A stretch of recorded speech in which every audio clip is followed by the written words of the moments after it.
আসসালামু আলাইকুম প্রিয় দর্শক, দেখুন ইঁদুরের লাদি। দেখুন এরকম মুন্ডা, কেউ বলে খাস্তা, কেউ বলে গজা। এই খাবারগুলো দেখেন দোকান থেকে আমরা কিনে খাই। আমার বাচ্চা এনেছে আজ খাওয়ার জন্যে, তো আমাকে একটা দিল, দিয়ে দেখছি ইঁদুরের লাদি। আমার বাচ্চা খেয়েছে, আমাদের বাড়িতে একজন খেয়ে সব ডায়রিয়া হয়ে গেছে।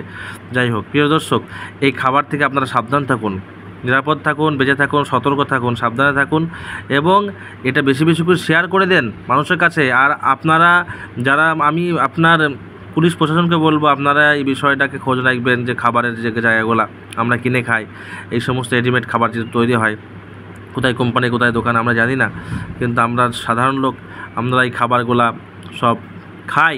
তা আপনারা একটু লক্ষ্য রাখবেন, যেহেতু আপনাদের আমাদের সবারই ছেলে মেয়ে আছে, বাচ্চারা খাবে, এতে ক্ষতি হবে। ইঁদুরের লাদি দেখেন কীরকম ইঁদুরের লাদি, দেখুন এই দেখেন প্রিয় দর্শক, আপনার ইঁদুরের লাদিটা ভালো করে দেখুন। এ দেখেন আমি ভাঙছি, আপনারা দেখুন। এ দেখেন ইঁদুরের লাদি, এখান থেকে ইঁদুরের লাদি বাইর হবে, ভালো করে আপনারা লক্ষ্য রাখবেন। এ দেখেন প্রিয় দর্শক, একবারে পুরা ইঁদুরের লাদি। আমার লাইটটা একটু কমা ছিল, তো আমি লাইট চালিয়েছি, লাইট জ্বালিয়ে আপনাকে দেখাবো, ভালো করে দেখবেন। আপনারা দেখুন লাইটের মধ্যে এখন এই লাইট আপনার জ্বালানো হবে।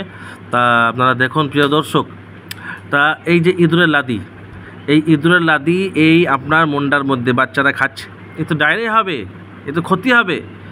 হ্যাঁ, এর জন্য আপনারা সতর্ক থাকবেন। তাহলে খাবার কেমন হবে তো দেখেন, লাইট জ্বালিয়েছি, আপনারা এবার দেখুন ইঁদুরের লাদি। প্রিয় দর্শক, কী অবস্থা! আমার ছেলে নিয়ে এসেছিলো আমাদের পাশে দোকান থেকে, ওকে ফের রিটার্ন দেওয়া হয়েছে। দোকানদারের সঙ্গে আমি জিজ্ঞাসা করবো, দেখি যদি কোথা থেকে নিয়ে এসেছিলো।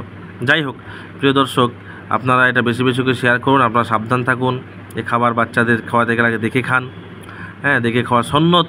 হ্যাঁ, সেই হিসাবে আপনারা দেখে খান, প্লাস আপনারা এই খাবার যাচাই বাছাই করে খাবেন। আর প্রিয় দর্শক, এটা বেশি বেশি করে শেয়ার করে দেন মানুষের কাছে, যাতে আপনার আমার বাচ্চা সবাই ভালো থাকে, সুস্থ থাকে। বাড়িতে খাবার মা বোনরা তৈরি করে বাচ্চাদের খাওয়ান, দোকানে খাবার থেকে আপনারা বিরত থাকুন। এরকম খাবার, এই খাস্তা যুক্ত খাবার, মিষ্টি জাতীয় খাবার, এই সমস্ত খাবার, মাছি ভনকানো খাবার আপনারা দোকান থেকে যেচে বেছে দেখে খান। প্রত্যেকটা দোকানের খাবার দেখে খান, যেচে বেছে খান, না হলে স্বাস্থ্যের পক্ষে ক্ষতি হবে, আপনাদের ক্ষতি হবে।